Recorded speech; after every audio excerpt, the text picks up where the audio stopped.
بعد نهائيات كأس العالم 1982 في يونيو، تم نقل مارادونا إلى برشلونة في إسبانيا مقابل رسوم انتقال قياسية آنذاك بلغت 5 ملايين جنيه استرليني، 7.6 مليون دولار.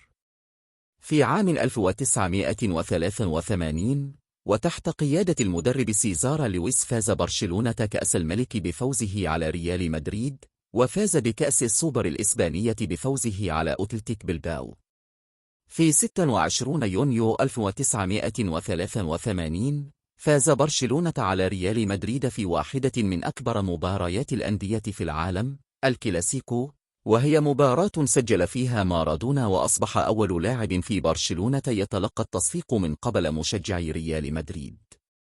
راوغ مارادونا في مرمى حارس مدريد، وعندما اقترب من المرمى الخالي توقف لينزلق خوان خوسيها مدافع ريال مدريد في محاولة يائسة لصد التسديدة، وانتهى به المطاف ليرتطم بالقائم قبل أن يسدد مارادونا الكرة في الشبك.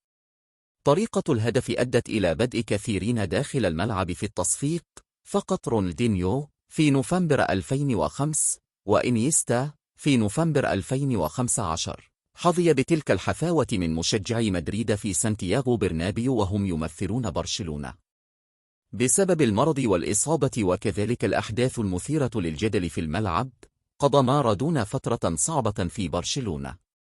في البداية نوبة من التهاب الكبد، ثم كسر في الكاحل في مباراة بالدوري الإسباني في كامب نو في سبتمبر 1983 بسبب تدخل في توقيت غير مناسب من قبل أندوني غويكيوتسيا لاعب أتلتيك بلباو، مما عرض مسيرة مارادونا المهنية لا لخطر، ولكن مع العلاج عاد إلى أرض الملعب بعد فترة انتعافية دامت 3 أشهر. تضمنت نهاية موسم 1983-84 مشاجرة عنيفة وفوضوية شارك فيها مارادونا بشكل مباشر في نهائي كأس ملك إسبانيا 1984 على ملعب سانتياغو برنابيو في مدريد ضد أتلتيك بلباو، بعد تلقيه تدخلا قاسيا آخر من غويكيوتكسيا مما أدى إلى إصابة ساقه وتعرضه للسخرية من الأجانب وإهانات عنصرية تتعلق بأصول والده من الأمريكيين الأصليين طوال المباراة من قبل مشجعي بلباو، وتعرضه لاستفزازات من ميغيل سولا لاعب بليبيا حيث خسر برشلونة 1-0. جرى الشجار الجماعي أمام الملك الإسباني خوان كارلوس وجمهور مكون من 100 متفرج داخل الملعب، وأكثر من نصف إسبانيا يشاهدونه على شاشات التلفزيون. بعد أن بدأ المشجعون في إلقاء أجسام صلبة في الملعب على اللاعبين والمدربين وحتى المصورين، أصيب 60 شخصا بجروح، وتسببت هذه الحادثة فعليا بانتقال مارادونا إلى خارج النادي، وكانت هذه هي آخر مباراة له بقميص برشلونة.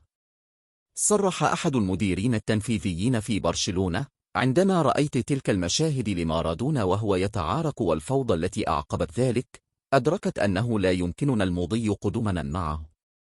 خلال موسمين من الإصابة في برشلونة، سجل مارادونا 38 هدفا في 58 مباراة.